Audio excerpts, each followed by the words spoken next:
In the spring of 1861, Fort Sumter became an important symbol of power.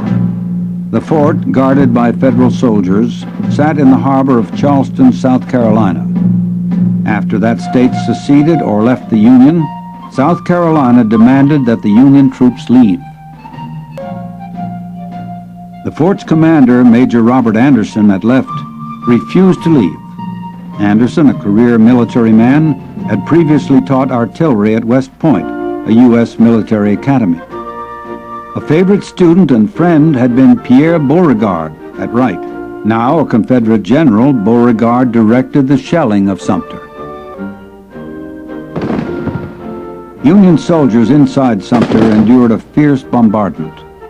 On April 14th, Anderson surrendered the fort. Beauregard allowed Anderson and his troops to leave the fort to the tune of Yankee Doodle, to salute the flag, and to take a steamer to New York.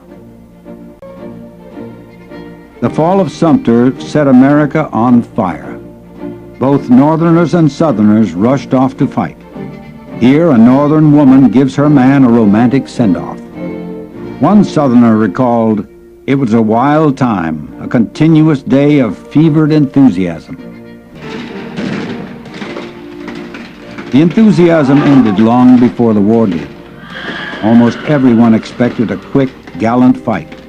Instead, they got a slow, brutal war that killed more Americans than any conflict before or since.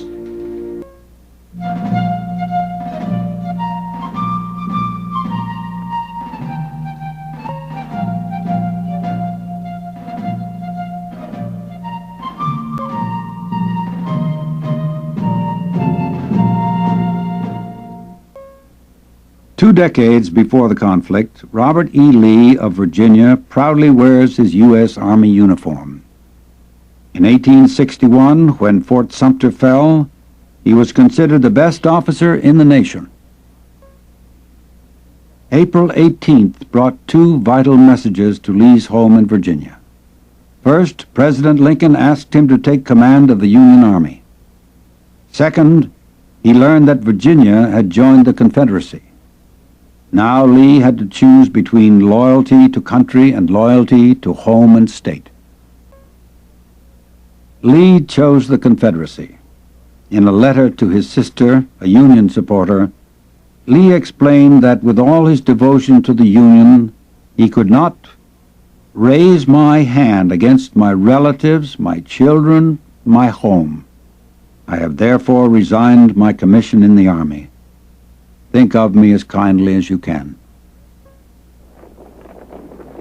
In June 1862, General Lee took command of the Army of Northern Virginia, the leading Confederate force.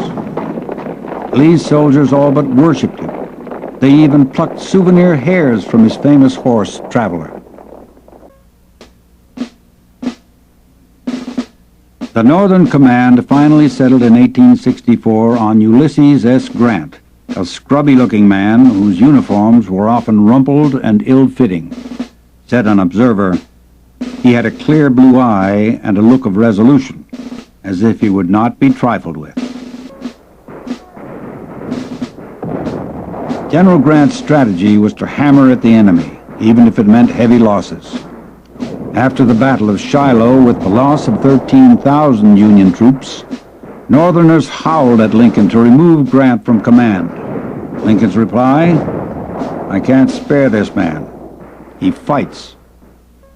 For all his fighting, Grant could act with compassion. When Lee, seated at left, surrendered on April 9th, 1865, Grant, seated at right, allowed Lee's men to keep their horses and mules, which would be needed for spring planting. Grant also gave food to Lee's hungry soldiers. Grant did not allow his troops to celebrate as Confederates furled their flags. He explained later, "We did not want to exult over their downfall." A friend and an admirer of Grant's was General William Tecumseh Sherman. War correspondents noted the half-wild expression in Sherman's eyes and wondered whether the Union general was entirely sane. Sherman was the first American to wage total war. which meant destroying the resources of the enemy. His troops ripped up railroad tracks, burned homes, destroyed fields. Yet Sherman promised Southerners, "When peace does come, then I will share with you the last cracker." In 1864, Sherman captured Atlanta and burned much of it to the ground. In this picture, a bar and pool hall was left standing next to a burned-out bank building. Sherman's hard tactics sent many Southerners fleeing from their cities and homes. Sherman saw the destruction as a horrible necessity. He explained, "War is cruelty, and you cannot refine it. You might as well appeal against the thunderstorm as against these terrible hardships of war." General Thomas Jackson was a brilliant leader for the South. During the Battle of Bull Run, a Confederate officer rallied his soldiers by crying, "There is Jackson, standing like a stone wall." Stonewall Jackson, as he was known from then on, was an unlikely hero. In battle, Jackson wore a crumpled hat, sucked lemons, and carried a Bible in his saddlebag. This painting shows the battle in which he was accidentally shot by his own soldiers. He died a few days later. Generals led the war, but ordinary soldiers fought it. In this photograph, a ragged group of Confederates poses at their camp. Early in the war, many men had no uniforms and little military training. Sometimes lookouts from both sides met to trade coffee, tobacco, and newspapers. After swapping stories with Northern soldiers, one Confederate said, "We could have settled the war in 30 minutes had it been left to us." Getting food was often a problem for both sides. Union soldiers like these sometimes lived on coffee and hardtack, a hard biscuit that often contained bugs. Soldiers dunked their hardtack in coffee so the insects would float and could be skimmed off. Union soldiers marching through the South rounded up all the food they could find, both to feed themselves and to starve out the Confederacy. These troops are catching chickens and geese. Hungry soldiers with money could turn to sutlers. These were civilians who set up movable grocery stores like this one. Raisins, nuts, gingerbread, and canned goods were welcome treats, but they cost dearly. When the mail wagon brought a package from home, it was, recalled one soldier, a red letter day. Each little corner of the box was filled with a potato, an apple, an onion, or a handful of peanuts. Most young men were shocked by the realities of battle. One soldier wrote, "I never knew the horrors of war until that night. I could hear on all sides the dreadful groans of the wounded and their heart-piercing cries for water and assistance. May I never see any more such in life." The wounded were plentiful, and treatment was primitive. Doctors became known as sawbones because they amputated for serious wounds and minor injuries alike. If a wounded man reached a hospital like this one, he was lucky. Most hospitals were merely tents in the field. Doctors knew nothing about germs. Scalpels were merely wiped off, a practice that spread infections. In fact, more men died of infections and wounds than were killed in battle. A few brave women served as nurses on the battlefields. Clara Barton, who later founded the American Red Cross, bandaged wounds, removed bullets, and fed patients. One doctor said of her, "If heaven ever sent out a holy angel, she must be one." If hospitals were hellish, prisons were hell. This painting shows men crammed together in the pounding heat of a Richmond, Virginia prison. A visitor to another Confederate jail saw men, in his words, crazed by their sufferings, wander about in a state of idiocy. A Union prisoner painted this scene of men desperate enough to catch and eat rats. Altogether, some 56,000 soldiers in prisons died, mostly from hunger, lack of water, and harsh weather. Prison life was at its worst in Andersonville, Georgia. Lacking shelters, Union prisoners created tents out of old blankets. Prisoners suffered from heat and cold as well as hunger. One survivor said his daily food ration had been a few beans and half a pint of cornmeal. After the war, the commanding officer of Andersonville, Henry Wirtz, was tried, convicted, and sentenced to death. Here, final preparations are made for his hanging. Wirtz was the only person ever prosecuted for Civil War crimes. A handful of remarkable women served as spies for the Confederacy. Courageous Belle Boyd once rushed onto the battlefield waving her bonnet with information for Stonewall Jackson. Boyd was imprisoned twice and finally married a Union officer. Actress Pauline Cushman spied for the North. When Confederate troops holding her had to retreat, they left her behind. She returned north and shared her exciting stories. Sometimes men organized their own units to fight for the South. John Mosby, officer in the Confederate cavalry, was a small, tough, complicated man.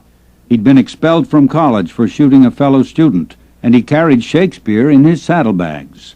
Mosby created a disciplined fighting group. Here, Mosby's Rangers returned from a successful raid on a Union supply train. He controlled some parts of Virginia so tightly that these areas were known as Mosby's Confederacy. William Quantrill and his band of 450 men used the war as an excuse to loot and steal as they raided Union towns in Kansas and Missouri. Once Quantrill ordered his thugs to attack the anti-slavery town of Lawrence, Kansas. Quantrill ordered his men kill every male and burn every house. They came close, killing scores of men and boys, destroying much of the town and terrifying women and children.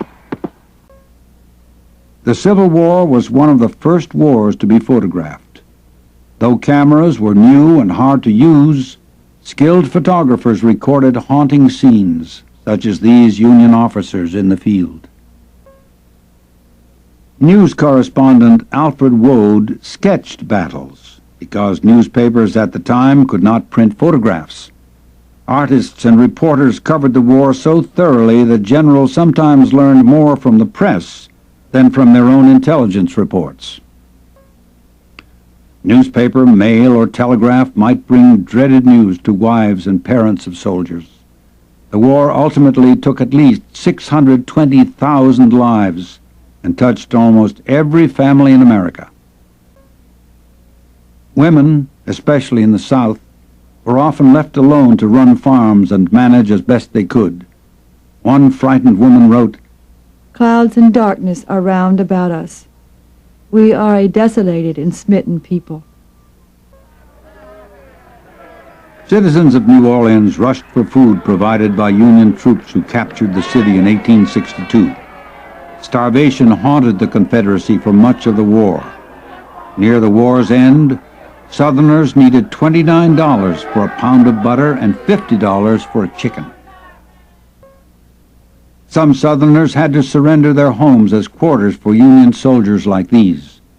Such humiliations left a lingering bitterness among many Southern whites. The war ended slavery in America. In February 1865, conquering black troops marched down the streets of Charleston, South Carolina. By the war's end in April 1865, nearly 70,000 blacks had died serving the Union. The war made enemies of friends. This Union officer and his Confederate prisoner had been classmates at West Point. Like their friendship, America had been torn in two by the war. Bright, young Confederate faces recall early enthusiasm for war. The Civil War was supposed to be short and easy. Southerners planned to win their independence and be home for Christmas. Northerners thought a battle or two would end the rebellion. Bright, young Confederate faces recall early enthusiasm for war. The Civil War was supposed to be short and easy. Southerners planned to win their independence and be home for Christmas. Northerners thought a battle or two would end the rebellion. No one had expected 4 long years of fighting and more than 500,000 deaths, the loss of a generation of young men. Yet out of it all came one nation with one common destiny, truly a United States of America.